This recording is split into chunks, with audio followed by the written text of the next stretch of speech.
क्रांतिकारी जय भीम, नमो बुद्धाय। ये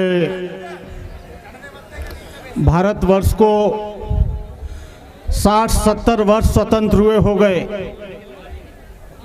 लेकिन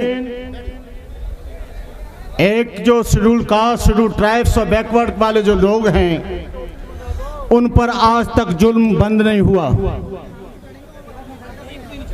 मैं अपनी बात यहाँ से शुरू करूँ। राहुल जी ने आपको बहुत कुछ बताया।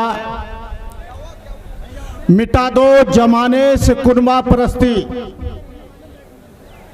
मिटा दो जमाने से कुनबा परस्ती, मिटा दो लुटेरों की शोषण की हस्ती, मिटा दो ये जातीयता वाली बस्ती, मिटा दो गरीबों की फांका परस्ती। वक्त जिहाद है सबे रक्स का नहीं, वक्त जिहाद है सबे रक्स का नहीं, हो खून का कतरा किसी के अस्क का नहीं, बुलावा सरफरोशों का हुआ आज फिर है मैदान जानदारों का मरीजे इसका नहीं। जलियांवाले बाग में गोली चली क्योंकि लोग स्वराज की मांग करते थे, लेकिन भारत में गोली इसलिए चलती है क्योंकि लोग समाज में स्वाभिमान के साथ जीना चाहते हैं। बाबा साहब अम्बेडकर की जयंती मनाते हैं। आगरा में गोली चली, बहुत से बच्चे शहीद हुए, माताओं की गोदें खाली हुई, हमारी बहनें बेवाएं हुई।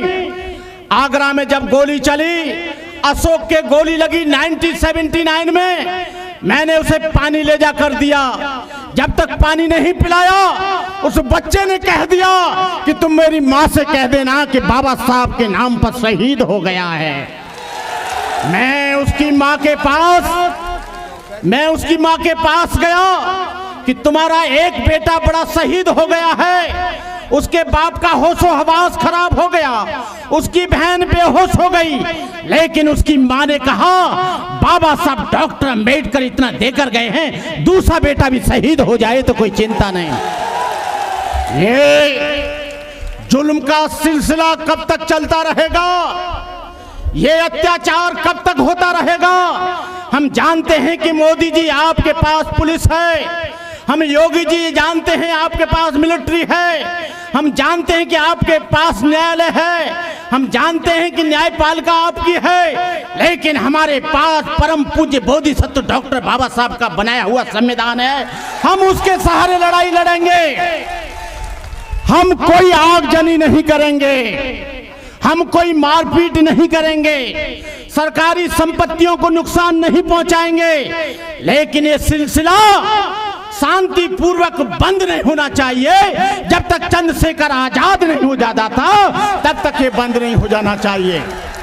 राजनीतिक बेईमान लोगों के ऊपर भरोसा मत करना, ये बड़े चाटकार लोग होते हैं, ये समाज की बात नहीं करते हैं। 110 लोग हिजड़े पार्लियामेंट में बैठे हैं, लेकिन दलित समाज पर जुल्म होता है, बोलते नहीं हैं। ये जो रिजर्व से चुन कर आते हैं, 80 लोग वहां पर भी बैठे हैं उत्तर प्रदेश की विधानसभा में, लेकिन एक भी हिजड़ा नहीं बोलता है। हमारे बच्चों के हाथ काटे गए, हमारी बहनों की इज्जतें लूटी गई हैं, हमारे घरों में आग लगाई गई है, हमारी बच्चियों के हाथ काटे गए हैं, हमारी माता बहनों के स्तन काटे गए हैं, लेकिन हमारे लोगों के खिलाफ ही FIR की है। जिन लोगों ने जुल्म किया है वो स्वतंत्र घूम रहे हैं। ये क्या अत्याचार है, क्या अन्याय है? बहनों और भाइयों, मैं आपसे कहना चाहता हूं, जो पार्टी भीम आर्मी को सपोर्ट न करे, 2019 में उस पार्टी को सपोर्ट मत करना। उन बेईमान लोगों को ये बता दो, जो लोग ये कहना चाहते हैं कि भीम आर्मी से हमारा कोई संबंध नहीं है, आने वाले 2019 के चुनाव में हम तुमको नंगा करेंगे, नंगा। जो तुम मुख्यमंत्री बनने का, मिनिस्टर बनने का ख्वाब देखते हो, बहुत हो गया, बहुत झेल लिया, बहुत बर्बाद हो गए, बहुत तबाह हो गए। तुम लोग ये जिहाद करने के लिए तैयार हो जाओ, वक्त समाप्त हुआ है। हम जानते हैं कि उनके पास तोपों के साइने हों, चाहे उनके पास बंदूकों के साए हों, चाहे तलवारों की छाया हो, लोग लड़ेंगे अपने अधिकारों के लिए। ये देश हमारा है, ये तुम्हारे बाप का देश नहीं है। इस देश को हमने बनाया है, इस देश की उन्नति हमने की है। राहुल जी और बालक राम जी, जो लोग बेईमान टाइप के लोग हैं, मैं कहना चाहता हूं, तुम्हें अपने माँ बाप की कसम है, तुम जहां कहीं भी हो जुल्म मत सहना, टूट जाना, मर जाना, मिट जाना, लेकिन उसका मुकाबला करना हमारे पास हथियार नहीं है। ये हमारे लोगों को हमने बहुत लंबा देखा है इतिहास। 42 साल मेरे को भंते बने हो गए, एमए करने के बाद, डबल एमए करने के बाद तुम्हारे बीच में आया, लेकिन ये जुल्म का सिलसिला बंद नहीं हुआ। हमारे लोगों की मेरिट खराब की जाती है, बच्चों को फांसी के तख्ते पे लटकाया जाता है। जब कोई दलित स्वाभिमान की बात करता है तो उसको नक्सलाइट बताया जाता है। यदि कोई मुसलमान अपने आत्मसम्मान की बात करता है उसको आतंकवादी बताया जाता है। ये दो कौम ऐसी हैं, जेलों को देख लेना, वहां पर बैकवर्ड शेड्यूल कास्ट और मुसलमान लोगों की ज्यादा संख्या होगी, और जो जुल्म अत्याचार करते हैं उनकी संख्या बेकार होगी। तो मैं कहना चाहता हूं उन लोगों को जो भीम आर्मी का विरोध करते हैं, ये लोग कंट्रोवर्सी फैला रहे हैं, लोग भ्रामक प्रचार कर रहे हैं, तुम लोगों को सावधान रहना पड़ेगा। ऐसे लोगों से कभी कोई 17 को बोलता है तो कोई 18 को बोलता है, कोई बोलता है भीम सैनिक बम लेकर आ रहे हैं, कोई कहता है परमिशन नहीं मिली है, कोई कहता है कि इनका आंदोलन खत्म हो गया है। अरे बेईमान लोगों, ये बाबा साहब भीमराव अंबेडकर के बच्चे हैं, ये आंदोलन अब बंद नहीं होगा। कश्मीर से लेकर कन्याकुमारी तक, हिमालय से लेकर बंगाल की खाड़ी तक, देश के हर कोने में भीम आर्मी आपको मिलेगी, भीम आर्मी लड़ेगी, भीम आर्मी अपने अधिकार के लिए।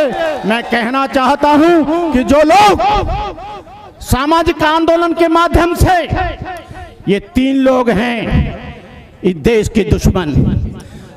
रामदास आठवले ने दलित पैंथर बनाई, शिव सेना में चला गया।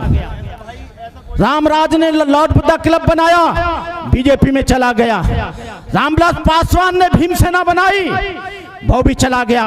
ऐसे लोग समाज का क्या कल्याण करेंगे? ऐसे लोग समाज को क्या दिशा देंगे? ऐसे लोगों से क्या अपेक्षा की जा सकती है? हमारे बच्चे मारे काटे जा रहे हैं, लेकिन एक भी व्यक्ति पार्लियामेंट में नहीं बोल रहा है कि हमारा कहीं मंत्री पद न छिन जाए। बाबा साहब डॉक्टर अम्बेडकर का जो पूना पैक्ट का समझौता है 26 सितंबर सन 1932 का, उसको दोहराना पड़ेगा। बाबा साहब अम्बेडकर ने कहा था हमको पृथक निर्वाचन चाहिए, पृथक वासन चाहिए, हमको नहीं चाहिए आरक्षण, हमको पृथक निर्वाचन चाहिए, पृथक वासन चाहिए। जब ये मिल जाएगा आप पर जुल्म बंद हो जाएगा। हमारी लड़ाई कोई ब्राह्मण से नहीं है, हमारी लड़ाई किसी ठाकुर से नहीं है, हमारी लड़ाई किसी छत्री से नहीं है, हमारी लड़ाई जुल्म और अत्याचार से है। और जुल्म अत्याचारी किसी जाति का नहीं होता, किसी धर्म का नहीं होता। जो अत्याचारी होता है उसकी जात अत्याचारी होती है। इस देश में 4 जातियां हैं, एक अच्छा आदमी, एक बुरा आदमी, एक सुखी आदमी, एक दुखी आदमी, लेकिन हम लोग जातियों में बटे हैं। ये देश टूट जाएगा। मैं कहना चाहता हूं आरएसएस के लोगों से, यदि आपने जुल्म बंद नहीं करवाया, कभी आरएसएस ने दलितों के लिए आंदोलन शुरू नहीं किया, कभी दलितों की सिफारिश नहीं की, कभी अत्याचार की सिफारिश नहीं की, लोग मुसलमान होते जा रहे हैं। बाबा साहब अम्बेडकर को, यहाँ के आरएसएस के लोगों को बहुत ऋणी होना चाहिए। काश बाबा साहब डॉक्टर अम्बेडकर मुसलमान हो जाते, करोड़ों लोगों के मस्तिष्क मक्का मदीने चले जाते। काश बाबा साहब डॉक्टर अम्बेडकर ईसाई हो जाते, और तुम चाह रहे हो कि ये मुसलमान बन जाएं, वो वक्त दूर नहीं है। यदि तुमने ऐसा किया तो भारतवर्ष का नाम रहमत वर्ष होगा, तुम नहीं रोक सकते। मैं उन लोगों को मुबारकबाद देना चाहता हूं। भीम आर्मी का मैंने स्टेटमेंट देखा, हमारी नेता ने बुलाया, और जिसको हम वोट देते हैं बूथ पर जाकर लड़ते और मरते हैं, उनको कभी भी बीजेपी ने ये नहीं कहा कि हमारे आरएसएस से कोई संबंध नहीं है। एक भीम सेना बनी, भीम आर्मी बनी, पूरे देश में कोहराम मच गया। शिवसेना बनी, हम चुप रहे। हिंदू सेना बनी, हम चुप रहे। टाइगर सेना बनी, हम चुप रहे। माता सेना बनी, हम चुप रहे। और बजरंग दल बना, हम चुप रहे। लेकिन एक भीम आर्मी क्या बन गई? तुम्हारी चूल्हे हिल गई। ये भीम आर्मी को, इस भीम आर्मी अब नहीं रुकेगी। भीम आर्मी का बच्चा बच्चा बलिदान देगा। अभी तो हम चुप हैं। क्या होगा? हर सड़क, हर मोहल्ले पर, हर दरवाजे पर ये यहाँ का चक्का जाम होगा। या तो तुम मान जाओ या तुम समझ जाओ। नहीं समझ रहे हो तो देश के परिणाम बहुत गंभीर होंगे। आरएसएस ने यहाँ पर गृह युद्ध जैसी स्थिति पैदा कर दी है। वो जानते हैं कि दलित इस देश का नहीं है। दलित इस देश में बिजली के खंभे गाड़ता है, लाइन की पटरियां बिछाता है, जूता बनाता है, रेलगाड़ी चलाता है और उन पर जुल्म होता है। मैं आप लोगों से ये गुजारिश करूंगा कि आज के दिन कोई भी किसी भी तरह का आक्रोश भरा नारा नहीं लगाएंगे, कोई भी तोड़फोड़ नहीं करेंगे, किसी भी तरह का विवाद नहीं करेंगे। हम एक बार और इंतजार करते हैं कि हमारी मोदी क्या सुनते हैं, योगी को क्या रिपोर्ट भेजते हैं। हम लोग आतंकवादी नहीं हैं, हम नक्सलाइट नहीं हैं, इस देश की विचारधारा से जुड़े हुए लोग हैं। हम तुम भारतीय संविधान का पालन नहीं करते हो, लेकिन दलित समाज 100% भारतीय संविधान और कानून का पालन करता है। बहनों और भाइयों, मैं ज्यादा कुछ न कहकर मैं आप लोगों से गुजारिश करूंगा, जब आप अपने क्षेत्र में लौटें, इस आंदोलन को और तेज करने का मौका करें, इस आंदोलन को धारदार बनाने का काम करें। हर जिले, हर तहसील में करें, हर ब्लॉक में करें, चाहे वो 50-50, 100-100 टेने के रूप में जाएं। इस देश की व्यवस्था को चरमरा जाएगी। यदि ऐसा नहीं हुआ तो मैं आप लोगों से गुजारिश करता हूं, खाओ कसम, जो भीम आर्मी को सपोर्ट नहीं करेगा उसको वोट नहीं देंगे, चाहे वो कोई भी पार्टी क्यों ना हो। जो हमारा सहयोग करेगा हम उसको वोट देंगे, जो हमारे बच्चों की रक्षा करेगा उसको वोट देंगे। बहुत हो गया, रखो तुम पार्टियां अपने पास, हमारा सामाजिक आंदोलन चलेगा। बाबा साहब डॉक्टर अंबेडकर ने 1984 के बाद एक विशेष पार्टी ने हमारे सामाजिक आंदोलन को नेस्ते नाबूद कर दिया।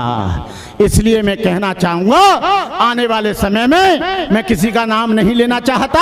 आप सोचो, समझो, जानो, पहचानो कौन दुश्मन है, कौन मित्र है। इन्हीं शब्दों के साथ मैं अपनी बात समाप्त करते हुए, जब तक हैं ये चांद सितारे, जब तक है धरती अंबर, भारत ऋणी रहेगा उसका, अमर रहेगा अंबेडकर। जय भीम, जय भारत।